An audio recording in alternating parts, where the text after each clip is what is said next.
민주당을 이기는 정당으로 만들기 위해 더불어민주당 원내대표 선거에 출마합니다. 우리는 지난 4.7 재보궐선거에서 국민의 준엄한 회초리를 맞았습니다.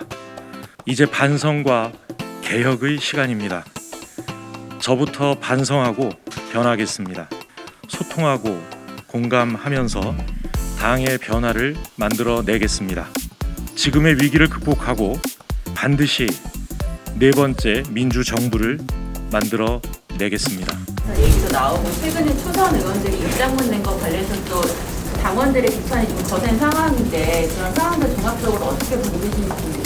공공성 법무부 장관 사퇴를 둘러싼 문제가 현재 문제의 시작 아니냐 이런 저기 조부상공 의원님들도 나왔고 대선 의원님들 사이에서 공감대가 좀 있었다고 하는데요.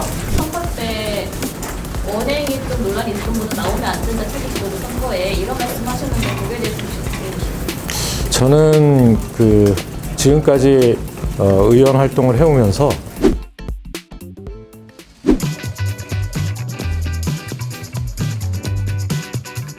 함께 이기는 민주당을 만들겠습니다. 존경하는 국민 여러분, 사랑하는 더불어민주당 당원 동지 여러분, 선배 동료 의원 여러분, 저는 코로나와 경제 침체로 인한 위기를 극복하고 민주당을 이기는 정당으로 만들기 위해 더불어민주당 원내대표 선거에 출마합니다. 우리는 지난 4.7 재보궐선거에서 국민의 준엄한 회초리를 맞았습니다. 이제 반성과 개혁의 시간입니다. 재보궐선거를 만든 책임이 있는 민주당에게 국민 여러분께서는 명확히 책임을 물으셨습니다. LH 비리를 막지 못하고 집값을 제대로 잡지 못한 것도 우리의 부족함입니다. 저부터 반성하고 변하겠습니다. 총선 후 1년이 지난 지금 민주당의 문제에 대해 철저히 평가하는 자리를 만들겠습니다. 저 윤호중은 174명의 더불어민주당 의원님들과 함께 소통하고 공감하면서 당의 변화를 만들어내겠습니다. 변화된 더불어민주당의 모습으로 지금의 위기를 극복하고 반드시 네 번째 민주정부를 만들어내겠습니다. 존경하는 국민 여러분, 사랑하는 선배 동료 의원님 여러분, 저는 26살 평화민주당 말단 간사로 정치를 시작해서 부대변인, 정책위 의장, 사무총장, 그리고 국회 법사위원장으로 일해왔습니다. 우리 당 승리의 역사도 있었지만 패배의 역사도 뚜렷이 기억하고 있습니다. 우리 모두 함께 했을 때 우리는 승리할 수 있습니다. 함께 더 소통하고 더 넓게 공감하면서 당의 변화와 혁신을 만들어내겠습니다. 우리는 모두 개혁의 주체이자 대상입니다. 저는 당을 혁신해서 이기는 민주당으로 만들기 위해 원내대표 선거에 출마한 것입니다. 원내대표 임기도 다음 대선도 1년밖에 남지 않았습니다. 지금의 코로나와 경제 위기를 극복함과 동시에 당을 개혁하고 전국 단위 선거를 준비해야 합니다. 저는 19대 대선 당시 당의 정책위 의장과 선대위 정책본부장을 맡아서 촛불혁명에 담긴 국민 여러분의 염원을 대선 공약에 담아냈고 3기 민주정부의 국정과제를 다듬은 바 있습니다.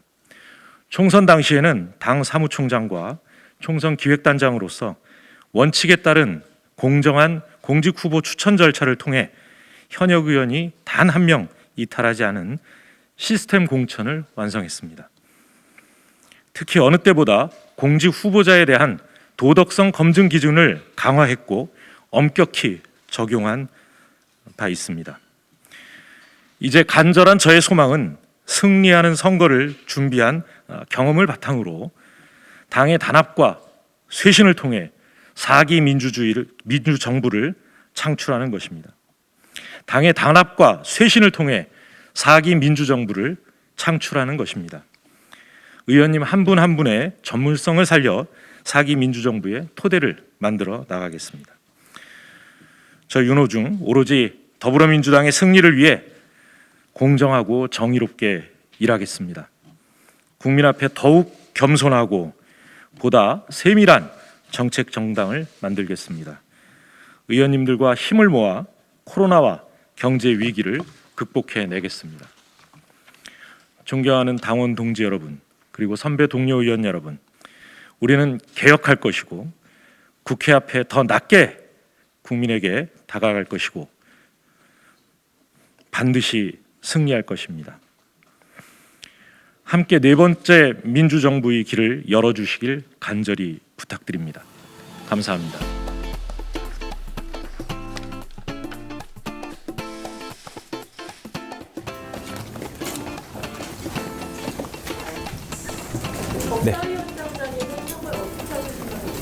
네, 저보다 훌륭한 분들이 당내에 여러 분 계십니다.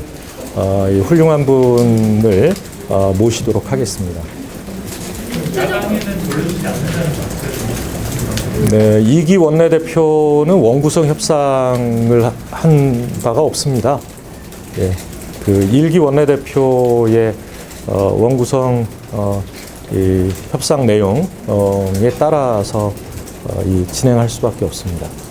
최근에 초선 의원들이 입장문 낸 거 관련해서 또 당원들의 비판이 좀 거센 상황인데 그런 상황들 종합적으로 어떻게 보고 계신지. 예, 더불어민주당은 민주주의 정당이고 민주주의는 다른 의견을 가진 사람들을 또 존중하고 함께 공존하는 제도입니다. 예, 당내에 여러 의견이 있으니까요. 원내대표가 되면 그런 의견들을 종합적으로 수렴하고 끊임없는 토론을 통해서 당의 쇄신 방안을 만들어 나가겠습니다.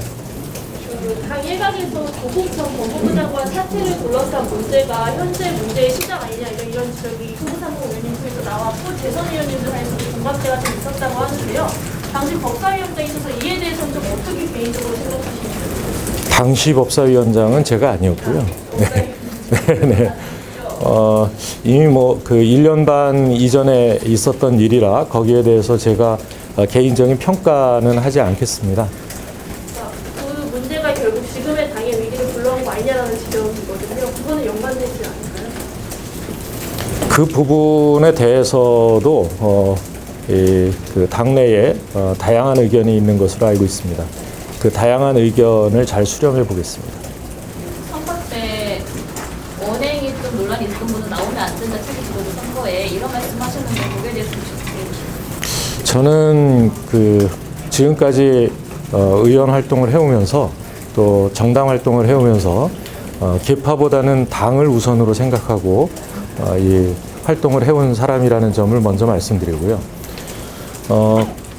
문재인 대통령을 지키고 문재인 대통령 만들기에 일비지역을 했다라고 하는 부분에 대해서는 뭐 어떤 평가를 하시든지 부정할 수 없는 것이라고 생각합니다.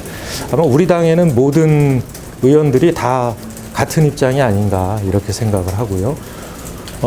이번 선거에 대해서 어느 누구보다 무거운 책임감을 느끼고 있고 그런 무거운 책임감 때문에 이 당을 제대로 만들어야 되겠다는 새롭게 가다듬어야 되겠다는 결심을 하게 된 것입니다. 저는 지난 총선에서 어느 때보다도 도덕성과 개혁성의 기준을 강화한 공천 기준을 만들었고 그걸 관철을 시켰습니다. 많은 분들께서 그런 이유 때문에 출마를 하지 못하는 경우도 있었지만 단 한 분의 현역 의원도 이탈을 한 바 없습니다. 그래서 저는 우리 당을 단합시키면서 그런 가운데 당을 혁신할 수 있는 적임자로 여러 의원님들께서 저를 선택해 주시리라 생각하고 출마하게 된 것입니다. 일각에서는 당의 민주당의 품이 너무 좁아진 게 아니냐라는 평가가 있는데 그런 평가에 대해서 품은 넓어야 되겠죠. 뭐 오른팔 왼팔 모두. 그러나 국민들께서 일테면 불공정하다라고 생각하는 부분이나 우리 당이 위선적이라고 생각하는 뭐 그런 부분에 대해서는 엄격해야 한다고 생각합니다. 감사위원장을 하시면서 사실 일각에서는 좀 강경한 발언이나 강경한 진행에 대한 비판도 일부 있었거든요. 그리고 향후 원내대표를 하시는 대화 관계는 좀 어떻게 풀어나가실 생각이신지. 국회는 국민들과 함께 그 토론하고 또 협상하고 그것을 통해서 우리 국가의 미래를 책임져 나가는 그런 기관입니다.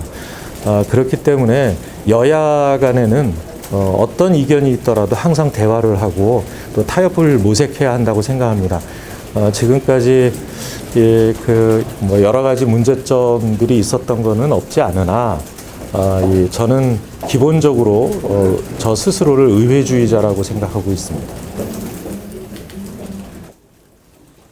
네, 감사합니다.